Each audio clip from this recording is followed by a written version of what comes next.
El presidente de Venezuela, Nicolás Maduro, habló ante los venezolanos y expuso su teoría de cómo fueron los supuestos ataques contra el sistema eléctrico en el país vecino.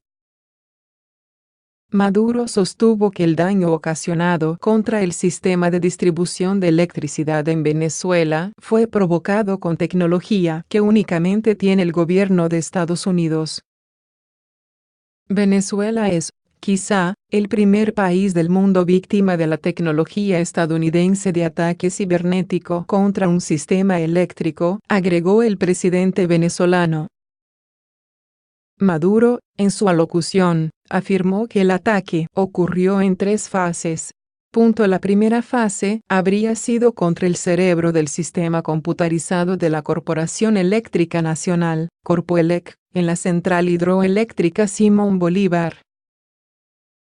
Además, se generó un supuesto ciberataque al cerebro de conducción ubicado en Caracas. Según Nicolás Maduro, la segunda etapa fue vía electromagnética, a través de dispositivos móviles que interrumpen y revierten los procesos de recuperación. Finalmente, el presidente venezolano afirmó que la tercera etapa del ataque fue a través de la quema y explosión de subestaciones eléctricas. A las 2 de la mañana, hubo una explosión producto de un sabotaje a la subestación Alto Prado para tumbar toda la electricidad en Caracas, dijo el mandatario. El líder del régimen en Venezuela dijo que hay elementos suficientes para que los ciudadanos vean quién es el responsable directo de la crisis que vive Venezuela. En medio de su intervención, Nicolás Maduro denunció que se han cometido graves crímenes contra los derechos humanos, contra la paz y la estabilidad, afirmando que ha habido delitos de traición a la patria. Detención de supuestos saboteadores.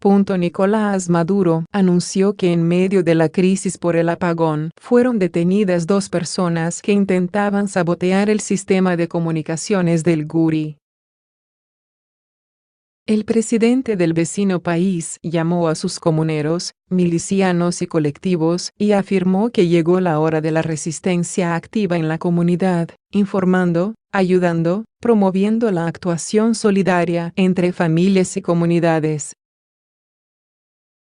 Ante la crisis por el apagón, que ya completa 5 días en Venezuela, Maduro suspendió por 24 horas más la jornada laboral, según anunció este lunes el ministro de Comunicación, Jorge Rodríguez.